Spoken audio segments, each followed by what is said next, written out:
Pastor పగడాల ప్రవీణ్ అనుమానాస్పద మృతి కేసులో కీలక అంశాలు వెలుగులోకి వస్తున్నాయి. సీసీ కెమెరాలో రికార్డ్ అయిన విజువల్స్ ఈ కేసులో కీలకంగా మారాయి. విజయవాడ రాకముందే బైక్ పై నుంచి పాస్టర్ ప్రవీణ్ పడిపోయినట్లుగా తాజాగా గుర్తించారు. హైదరాబాద్ నుంచి బయలుదేరిన పాస్టర్ ప్రవీణ్ జగ్గేపేట సమీపంలోని ఫుడ్ ప్లాజా వద్ద బైక్ పై నుంచి కింద పడ్డారు. ఈ క్రమంలో లారీ కింద పడిపోయారు. ఆ సమయంలో ప్రాణాలతో బయటపడ్డారు. బైక్ అదుపు తప్పి కింద పడ్డారని హోటల్ సిబ్బంది చెప్పారు.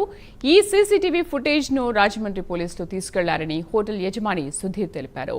ఇక పూర్తి సమాచారం కరెస్పాండెంట్ రాజ్ కుమార్ అందిస్తారు. రాజ్ కుమార్,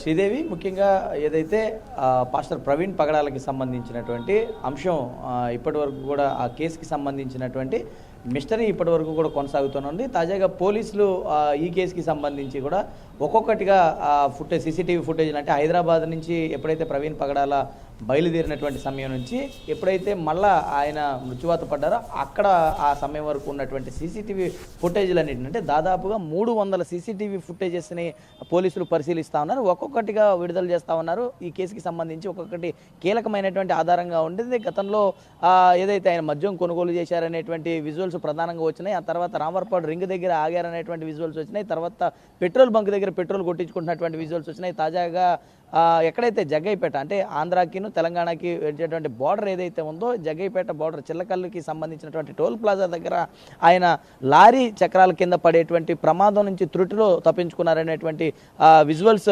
ఈరోజు చూసినటువంటి జరిగింది.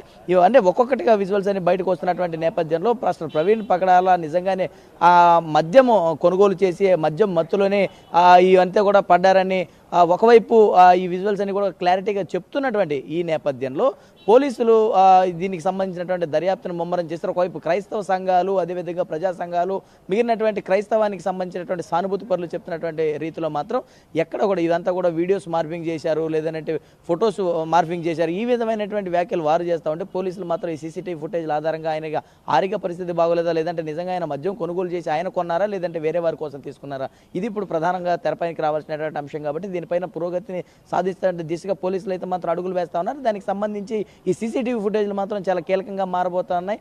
ఇంకా రామర్పాడులో ప్రవీణ్ పగడాల పోలీసులతో కలిసి అక్కడ జరిగినటువంటి ఫుటేజ్ ఒకటే బ్యాలెన్స్ ఉంది. దానికి సంబంధించినటువంటి అడుగులు కూడా పోలీసులు వేస్తా ఉన్నారు. ఆ ఫుటేజ్ కనుక దొరికితే అంటే ఇన్నోటల్లో ఆ యొక్క ఫుటేజ్ రికార్డ్ అయినటువంటి పరిస్థితి ఉంది. కాబట్టి ఇన్నోటల్కి సంబంధించినటువంటి ఫుటేజ్ ఒకటే బ్యాలెన్స్ ఉంది. అది కూడా వచ్చినటువంటి తర్వాత పోలీసులు ఈ కేసుకి సంబంధించి పురోగతి సాధించేటువంటి అవకాశం ఉంది. తాజాగా 3 సీసీటీవీ ఫుటేజ్లు కూడా చాలా కీలకమైనటువంటి అంశాలను పోలీసులు తీసుకుని వచ్చారు. అటు పెట్రోల్ బంక్కి సంబంధించినటువంటి అంశాల్లో ఆయన అక్కడి నుంచే కాస్త ఊగుతూ బ్యాలెన్స్ లేకుండా ఉన్నటువంటి విజువల్స్ని కూడా చూసాం. ఈరోజు తాజాగా ఏదైతే చిల్లకల్లు టోల్గేట్ సమీపంలో ప్రవీణ్ పగడాల ఆ లారీ చక్రాల కింద పడేటువంటి ప్రమాదంలో ఆ త్రుటిలో తప్పించుకున్నారు. కాబట్టి అక్కడ స్థానికులు ఆయన్ని లేవదీసేటువంటి ప్రయత్నం చేశారు. ఈ విజువల్స్ అన్ని కూడా సీసీటీవీ ఫుటేజ్లో రికార్డ్ అయినాయి. ఈ ఫుటేజ్ ఇప్పుడు ఒకసారిగా సోషల్ మీడియాలో చక్కర్లు కొట్టినటువంటి నేపథ్యంలో ఈ కేసులో ఈ విజువల్ అనేది చాలా బలంగా చేకూరేటువంటి అవకాశం ఉంది. కాబట్టి చూడాలి మరి పోలీసులు ఇది సంబంధించినటువంటి పోస్ట్ మార్టం రిపోర్ట్ ఏ విధంగా ఉండబోతోంది, ఈ విజువల్స్ అనేవి కూడా ఏ విధంగా ముందుకెళ్ళబోతున్నాయి, ఏ విధంగా ఈ కేసుకి సంబంధించి పురోగతి సాధించబోతున్నారు అనేది వేచి చూడాల్సినటువంటి అంశంగా ఉంది.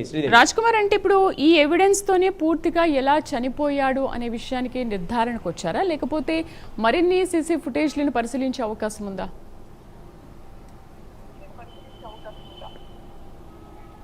అంటే ముఖ్యంగా ఈ కేసుకి సంబంధించి చాలా కీలకమైనటువంటి అడుగులు వేస్తూ ఉన్నారు పోలీసులు. అంటే రామర్పాడుకి సంబంధించి కూడా ఆయన సమీపంలో ముందుగానే దాదాపు 2.5 గంటల పాటు రామర్పాడు సమీపంలోనే అక్కడ ఆగి అక్కడ కాస్త రెస్ట్ తీసుకున్నట్టు సమయం కనపడుతుంది. దాదాపుగా 4 గంటల పాటు ఈ విజయవాడలోనే ఆయన ఉండడంతో గతంలోనే 2 సార్లు ఆయన కింద పడినట్లు కూడా తెలుస్తుంది. మొదటిగా ఇప్పుడు ఈ సీసీటీవీ ఫుటేజ్ దానికి బలం చేకూర్చింది. ఎందుకంటే కింద పడ్డారు, ఎట్లాంటి గాయాలు లేవని మొన్న టీ షాప్ కుర్రోడు ఎప్పుడైతే చెప్పినటువంటి నేపథ్యంలో అది ఫుల్ హ్యాండ్స్ కి సంబంధించినటువంటి టీ షర్ట్ కావడంతో ఈ గాయాలు ఏవి కూడా కనపడినటువంటి నేపథ్యంలో ఏదైతే హైవేలో కొంతమంది సిబ్బంది ఆయనకు ఈ ప్రాథమిక చికిత్సను కూడా అందించినట్టుగా కొంతమంది వారు చెప్పినటువంటి పరిస్థితులు కూడా చూస్తూ ఉన్నాం. కాబట్టి ఆయన కింద అయితే పడ్డారు. కింద పడినటువంటి తర్వాత కొంత ప్రాథమిక చికిత్స అందుకున్న తర్వాత కొంతసేపు విజయవాడలో కాసేపు విశ్రాంతి తీసుకుని ఇక్కడి నుంచి బయలుదేరి అయితే వెళ్ళినట్టుగా తెలుస్తుంది.